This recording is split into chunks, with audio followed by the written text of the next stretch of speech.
Good morning. Good morning, John. Good morning, Deb.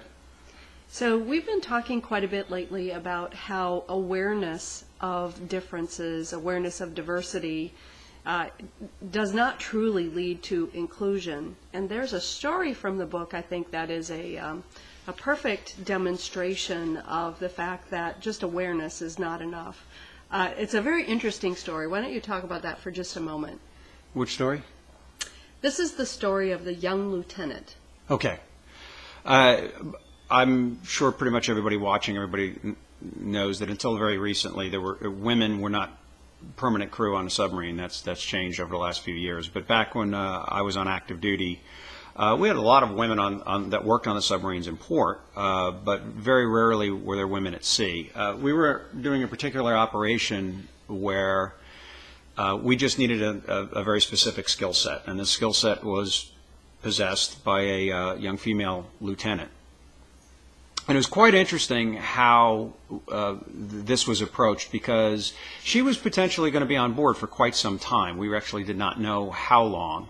I want to point out that there is actually a superstition about women on board, in particular ships. Submarines, ships. So go ahead. Yeah. There's a lot of superstitions, but that's a story for another time. So there was sort of a generic discussion. There was no training. There was no how to behave. There wasn't any of that. There was a generic discussion that went through the crew that there would be a woman on board for some time. A small group got together and we said, what's appropriate here? It's a fast attack submarine, right? There is no privacy. So we essentially came up with parameters that while she was sleeping, and she was not sleeping in officer quarters, she was sleeping in enlisted berthing quarters, that the people that slept in that bunk room, for a lack of a better word, or for general point, couldn't sleep naked.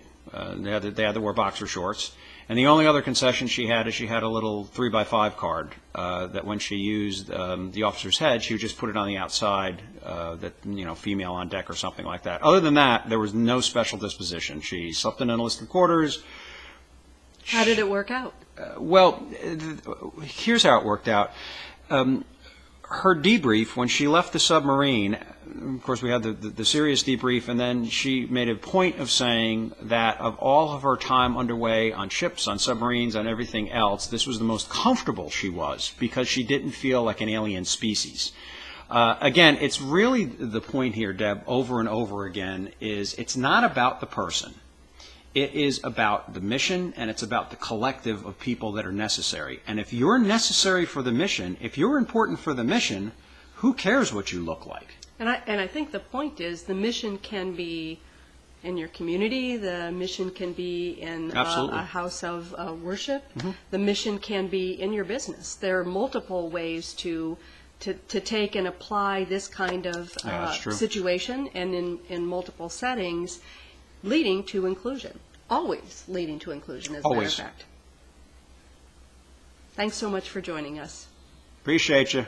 Bye. You can always get more at www.thesubmarineway.com. Thanks. Thank you.